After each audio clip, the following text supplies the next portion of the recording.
It took just 3 rounds for Savannah Marshall to put away Femke Hermans to retain the WBO women's middleweight title. More importantly, though, it paved the way for her rematch with Claressa Shields for a shot at the undisputed crown. Hermans, who went the distance with Shields in 2018, was tentative early, and Marshall made her pay. In the third, Hermans had no choice but to retaliate, and Marshall laid her out with a left hook that would have made Shields jealous. "There's no one else in the way between me and Claressa," said Marshall. "It's me and Claressa in the summer." And that is some of the best news of the year. Shields, who was ringside for the fight, has gone undefeated as a professional, and she's been collecting belts in multiple weight classes since turning pro after winning 2 Olympic gold medals. But as an amateur, Marshall handed Shields her only loss, and Marshall is convinced she'll do that again, and more. "Claressa can't handle my power. I believe I severely hurt Claressa," claimed Marshall.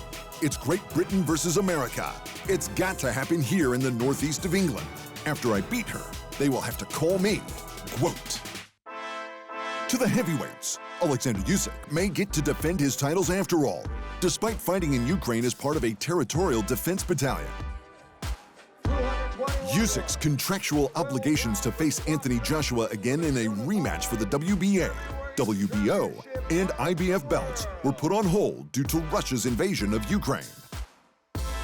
According to news reports, however, the Ukrainian sports minister has now given Usyk permission to leave the country if he wishes, but that would be his choice. His longtime friend and fellow multi-weight champion Vasyl Lomachenko was given the same option to leave Ukraine and fight for the lightweight titles, but Loma chose to stay and defend his country, so it's no guarantee yet. Should Usyk accept the fight, Usyk versus Joshua looks set to go down this June, with a stadium show in Saudi Arabia amongst the possible venues. To the lightweights, Lomachenko's original opponent, George Kambosos, has locked in a replacement dance partner to defend his WBA, IBF, WBO, and WBC franchise belts. He'll face the actual WBC champ Devin Haney. Kambosos has included a rematch clause that not only guarantees him a second shot at the titles, it also guarantees him another fight at home in Australia. That means Vasyl Lomachenko may have to wait even longer for another shot at a world title. And the former champ that Kambosos beat, Teofimo Lopez, may have to wait even longer than Loma.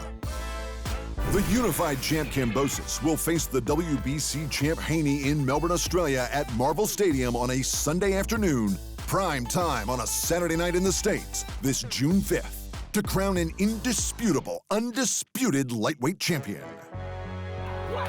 And to the bantamweights, Naoya Inoue has some brilliant news for fight fans.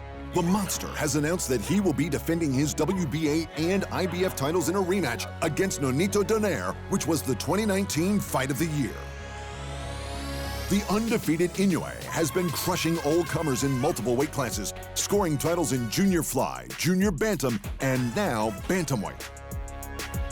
The future Hall of Famer Donaire has taken titles across 4 weight classes, from fly to feather, including the bantamweight title a record 3 times. The first time they met was pure carnage. The underdog Donaire broke Inoue's orbital bone and nose in the second round, but the Monster kept coming. By the 11th, Inoue was in charge and dropped Donaire with a body shot, and they somehow still kept swinging. If the rematch is anything like Inoue's decision win over Donaire in 2019, the world is in for a treat. And that fight is scheduled to go down at the legendary Saitama Super Arena in Japan this June 7th. And in lighter news, a boxing referee in Mexico was TKO'd by one of the fighters. Jesus Granados got too close to Irving Turubayates, who missed and hit Granados in his chest. He managed to stay on his feet, but took a knee by the ropes as soon as the bell rang. He received medical attention between rounds and was replaced by another referee, but left the arena on his own 2 feet. It must have been a pretty hard punch, though. Turubayates, who landed the punch, ended up winning the bout with this heavy combo in the 7th. Not too many boxers can say they scored 2 knockouts in the same night, and he looked pretty happy about his novel accomplishment. Thanks for watching, and remember, if you want more fight sports in your life, just hit the subscribe button.